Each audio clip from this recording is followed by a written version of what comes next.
Roberto Vigotti. Roberto is Secretary General of RES for Africa, and will give us an inside, let's say, on the field of what are the challenges and opportunities for urban and peri-urban electricity provision on the continent.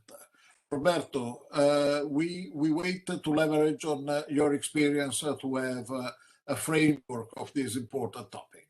Thank you very much. Thank you so much. Thank you so much, Roberto. Thank you, the audience. Thank you for the invitation. I understand. Okay, I have a few slides that will be moved by the assistants. I call this presentation the challenge and opportunity for accelerating access to electricity in African grids. I will use a few slides because I think it makes the point. Next slide, for instance, tell you something very obvious, that in the next years, 50% or 59% of Africa population will live in big cities.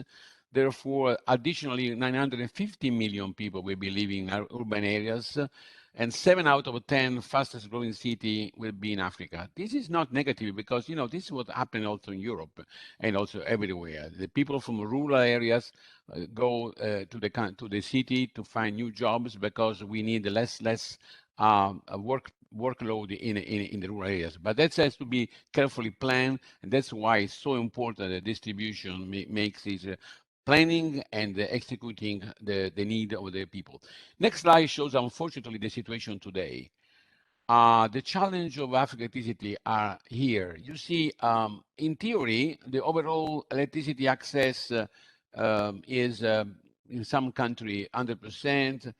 Think about Kenya as a large number still, but then you see the middle column, the consumption, and you see in Kenya people use very, very little electricity. The fact that the two numbers to combine together, you cannot just use one because the connection doesn't mean that you use it. Like you having a car, and you park the car in your garage, you never use it, so you never do any kilometers.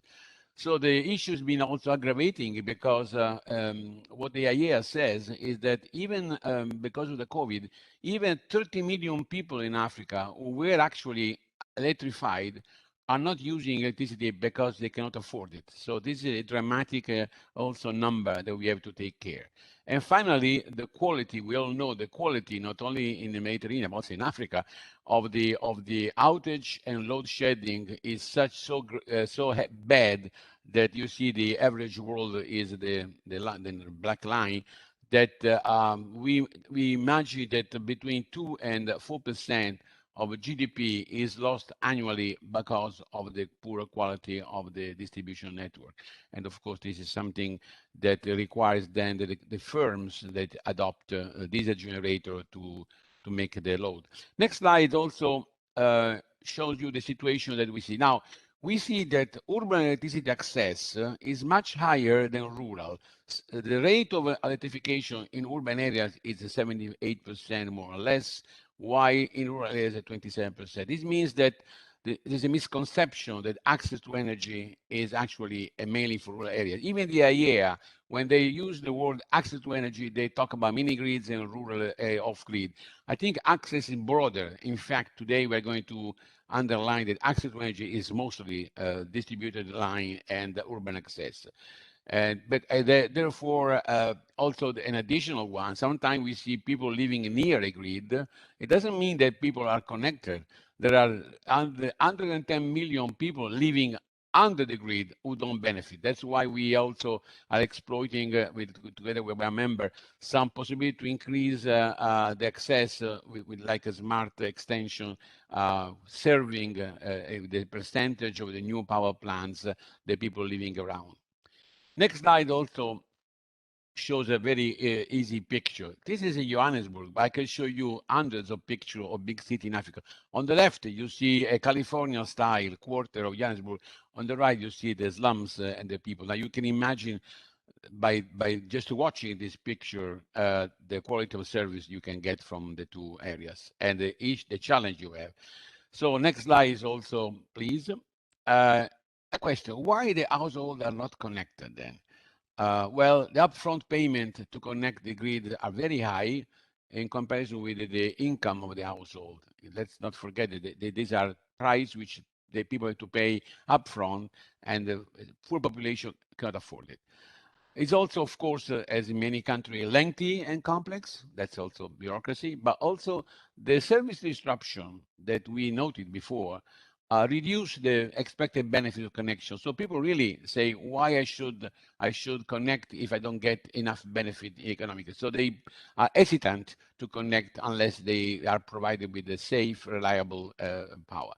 And therefore, we all know that's not only in Africa. There are illegal connection, tampering with the meters, refusing pay bill. This is exacerbated the fact that utility cannot get the cost-effective tariff, and therefore they don't have the means to invest in more in this one.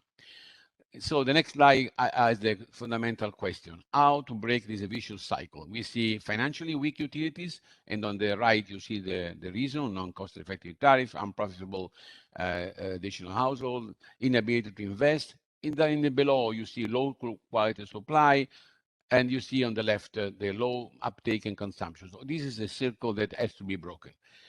Next slide says, well, Madame Laura Cozzi yesterday showed the IEA, the number. I'm also a member of the IEA Working Party on Renewable, and the fact that we need as much, even more, infrastructure, transmission, distribution investment than generation.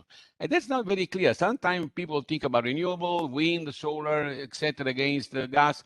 Now, 50% at least, even more, of the investment should be done in the grids. It's like you build a factory of cars and you don't plan to do roads and freeways. So really, the attention in Africa, particularly to the infrastructure, grids and transmission is really low. And while on the contrary, the IEA underlined this issue. So we need a lot of investment to maintain, expand, and also plan the new line.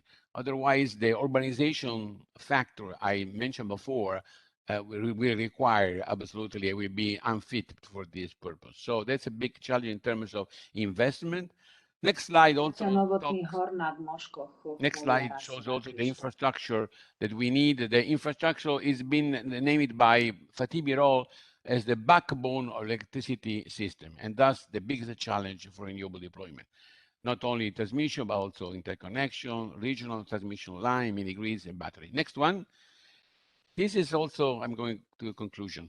Next one, this one is very interesting. You see in blue, the share of potential private sector participation. In generation, PPA is possible in Africa to do a lot of bid for participation on IPP.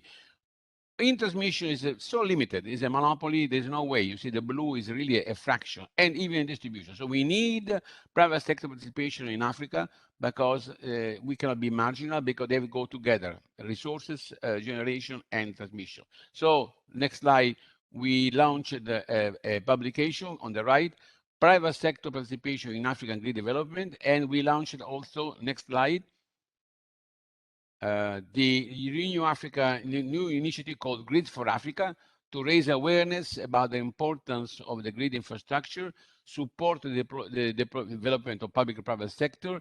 We have this scope, engagement, analysis, grid training course, and the next topics are financing grids, urban peri-urban areas, and country focus on South Africa and Morocco.